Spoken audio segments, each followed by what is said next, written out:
32 years के चंद्रशेखर काम करते हैं एक वेल नोन आईटी कंपनी में। वो बहुत हेल्थ कॉन्शियस हैं, अपने डाइट पे हमेशा ध्यान देते हैं, हर रोज जिम भी जाते हैं। 21 जुलाई 2025 को हर दिन की तरह वो जिम जाते हैं, लेकिन वो जिम से वापस घर नहीं आते, बल्कि उसको हॉस्पिटल में एडमिट किया जाता है। क्यों? कारण है हार्ट अटैक। इंडिया में हर 4 लोग में से एक ओबीस है and 100 million people in India are diabetic और 100 और मिलियन लोग प्री डायबिटिक हैं। पर हार्ट अटैक के लिए कोई इन स्टेट्स पे जाते ही नहीं। कभी कोई किसी वैक्सीन पे ब्लेम डालते हैं, नहीं तो कभी भगवान पे, और जब खाने की बात हो तो पूरा भरा हुआ नॉर्थ इंडियन थाली खा लेते हैं। तो अब बात करते हैं हार्ट अटैक की।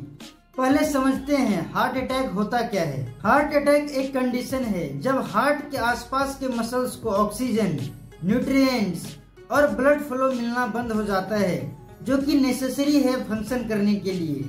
तो ये सब ना मिलने की वजह से हार्ट के मसल्स मर जाते हैं। तो बेसिकली हम ये कह सकते हैं कि mismatch of supply and demands. Heart attack के बहुत सारे रीजंस हो सकते हैं, जैसे कि अच्छा डाइट ना फॉलो करना, स्लीप, एक्सेट्रा एक्सेट्रा। लेकिन आज हम ऐसे रीजंस डिस्कस करेंगे जो कि एक्चुअल रीजंस है हार्ट अटैक का, और ये भी डिस्कस करेंगे कि क्या ऐसी चीजें हैं जो हमें अडेप्ट करना चाहिए टू प्रिवेंट हार्ट अटैक्स, और ज्यादातर लोग इस पे ध्यान ही नहीं देते। पहला रीजन है फैमिली हिस्ट्री। अगर आपके माता पिता, दादा दादी, चाचा या मामा को हार्ट अटैक्स हुए हैं तो आपको भी हार्ट अटैक होने के चांसेस बढ़ जाते हैं। ऐसा क्यों?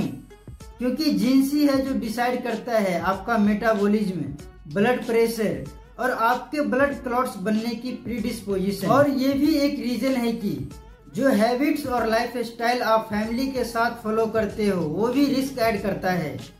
अगर ऐसे कंडीशन में आप थोड़ा सा भी बैड हैबिट्स अपनाते हो, लाइक स्मोकिंग, ड्रिंकिंग एक्सेट्रा, तो सिग्निफिकेंटली हार्ट अटैक्स के चांसेस मल्टीप्लाई हो जाते हैं। दूसरा रीजन है सेडेंटरी लाइफस्टाइल। सेडेंटरी लाइफस्टाइल और हार्ट अटैक का रिलेशन डायरेक्ट है।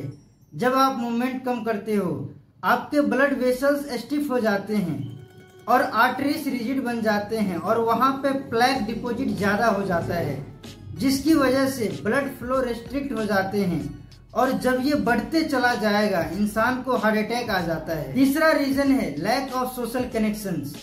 आजकल सोशल मीडिया में देखने को मिलता है अकेला रहना सीखो, शेर अकेला रहता है।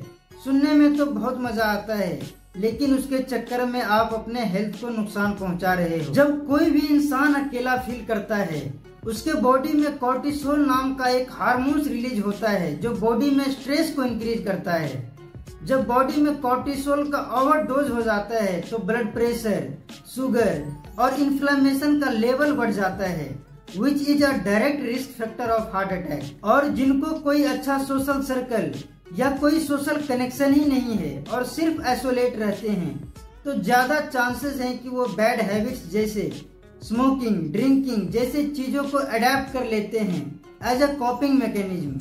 और अकेला रहना सिर्फ एक मेंटल प्रॉब्लम नहीं है, ये हार्ट के लिए भी स्लो पॉइजन है। अब बात करते हैं फोर्थ रीजन की, जो कि है self prescribed medication. Self prescribed medication से मेरा मतलब यही है, जब भी हमें कुछ हेल्थ इश्यू आता है, फॉर एग्जाम्पल हेडेक हो रहा है, तो हम गूगल करते हैं कि क्या रीजन हो सकता है, और उसके हिसाब से हम डिसाइड करते हैं कि हमें क्या करना चाहिए। जब छोटी सी हेल्थ इश्यू पे सेल्फ डायग्नोज करते हो तो शायद वो उतना हार्मफुल नहीं है, लेकिन जब serious symptoms like shortness of breath while climbing stage, या फिर during bathing, happiness after eating, और जब थोड़ा सा एक्सरसाइज करते ही थकान महसूस हो रहा है, या फिर tightness in chest area while sleeping, ऐसे सिम्टम्स दिखे तो बेहतर यही होगा कि सेल्फ डायग्नोस ना करके हॉस्पिटल जाएं। ऐसी सिचुएशंस में जब आप खुद मेडिसिन लेने लगते हो, उसका साइड इफेक्ट क्या होगा आपको पता नहीं है। रिसर्च बताता है इंडिया में 20% लोग सेल्फ डायग्नोस करके मेडिसिन खुद प्रेस्क्राइब कर रहे हैं। अगर आप भी ऐसा करते हो तो it's high time you should see doctor now. ये जो रीजन है हार्ट अटैक का, शायद आपको पता होगा, जैसे स्मोकिंग, ड्रिंकिंग, लेकिन most of the people attribute smoking and drinking as the reason for cancer. But let me tell you what the stats says. If 100 people are smoking and drinking, chances हैं कि 35% people will die of cardiovascular disease और सिर्फ 10 to 15% people die of cancer. इससे हमें पता चलता है कि it's most likely you will die of heart issues if you smoke और drink, so you better quit now. अब बात करते हैं डाइट की। जब भी आप सोचते हो सस्ता रिफाइंड ऑयल खरीदने का या फिर रिफाइंड ऑयल से बने चिप्स और फ्राइड स्नैक्स खाने का, तो याद रखो कि आप अपने हार्ट हेल्थ को ट्रेड कर रहे हो just for saving some money and for the taste. आपका आर्टरीज एक पाइप की तरह है। जब आप सेचुरेटेड या फिर रिफाइंड ऑयल खाते हो तो जो फैट है उस पाइपलाइन के सरफेस पे स्टिक हो जाता है। धीरे धीरे जब ये फैट स्टेगनेंट हो जाता है तब पूरा पाइपलाइन ब्लॉक हो जाता है। बस यही कारण बन जाता है हार्ट अटैक का। WHO और अमेरिकन हार्ट एसोसिएशन दोनों कहते हैं कि सेचुरेटेड फैट्स सिर्फ less than 10% of total calories consumed in a day ही होना चाहिए। इसलिए ट्रांस फैट्स को अवॉइड करो, उसको रिप्लेस करो नेचुरल और हेल्दी फैट्स से, जैसे mustard oil, groundnut oil, olive oil या फिर देसी घी से। तो नेक्स्ट वीडियो में हम ये डिस्कस करेंगे कि ऐसी क्या चीजें हमें अडेप्ट करना चाहिए जिससे हम इस हार्ट अटैक से बच सकते हैं, अपना हेल्थ बेहतर कर सकते हैं और एक हेल्दी लाइफ लीड कर सकते हैं। वो वीडियो कल तक आएगा, तो चैनल को सब्सक्राइब करके बेल नोटिफिकेशन को ऑन कर दें, जिससे कि कल वीडियो आते ही आपको पता चल जाएगा।